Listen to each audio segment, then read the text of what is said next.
Welcome to 5 Minute Bible, your daily guide for your daily reading. Today's June the 17th, and we'll be looking at Proverbs 25 through 26. Now, yesterday we returned to Solomon's kingdom after the glory of the Lord filled the temple, and we saw a sobering warning. Blessing must never lead to presumption. The temple was glorious but not magical, and covenant privilege must always be met with covenant faithfulness. And today we return to the book of Proverbs with that warning still ringing in our ears. Proverbs 25 through 26 brings us into a collection of Solomon's proverbs that were preserved and copied by men of Hezekiah. These chapters examine rulers and their wisdom and speech and conflict and self-control, and especially in folly. The focus is no longer simply what is wisdom. The focus becomes what does foolishness look like when it begins working itself out in real life. Proverbs 25 then opens with a note that these proverbs are of Solomon, copied by the men of Hezekiah, and they remind us that wisdom must be preserved and handed down across generations. The chapters speak often about kings and courts and restraint and timing, speech, humility, and self-control. And in words spoken at the right time is compared to apples of gold in settings of silver, while self-exaltation and false boasting and uncontrolled emotion are shown to be destructive.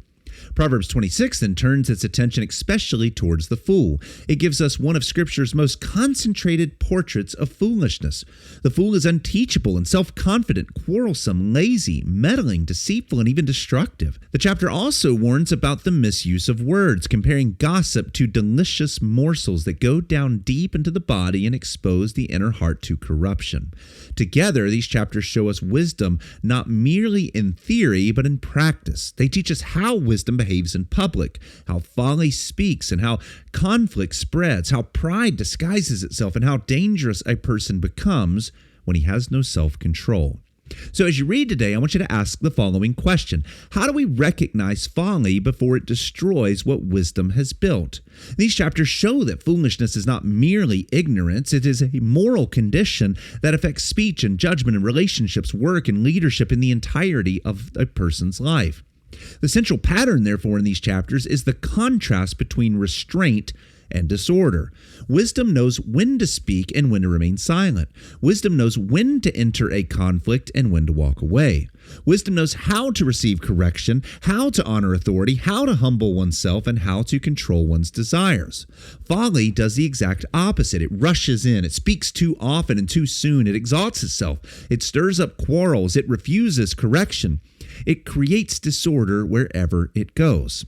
This is why these chapters are so important after the temple narrative and after yesterday's covenant warning, because Solomon's kingdom looks glorious from the outside. The temple has been built and the land is prosperous and the nation is enduring all kinds of strength and prosperity and honor. But Proverbs reminds us that kingdoms are not destroyed only by foreign armies.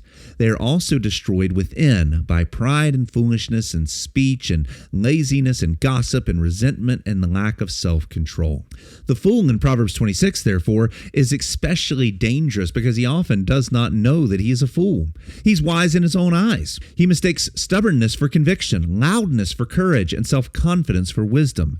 And that makes him almost unreachable because he refuses the very correction that would save him.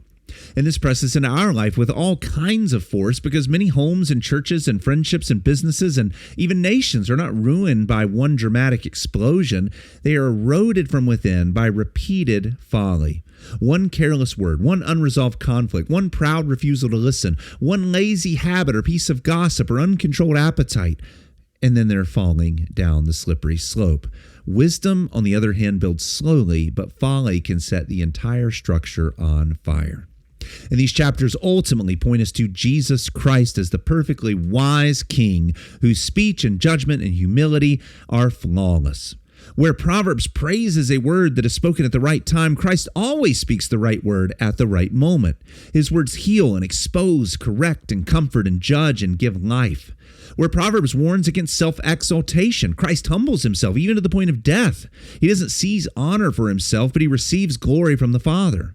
Where Proverbs condemns foolish quarrels and destructive speech, Christ stands silent before his accusers and entrusts himself perfectly to the one who judges righteously. Christ also exposes the deeper problem beneath folly. The fool is not merely lacking information, he has a heart problem. His speech and laziness, pride, and conflict reveal inward rebellion against God. And this means that what he needs most is not merely better advice, but regeneration. Through the gospel, Christ does not simply instruct fools from a distance. He saves fools, and he forgives fools, and transforms fools, and makes them wise by his Spirit. He takes those who were once wise in their own eyes and teaches them the fear of the Lord. He subdues the disorder of the sin and begins forming a people whose words and actions and relationships and judgments increasingly reflect his wisdom.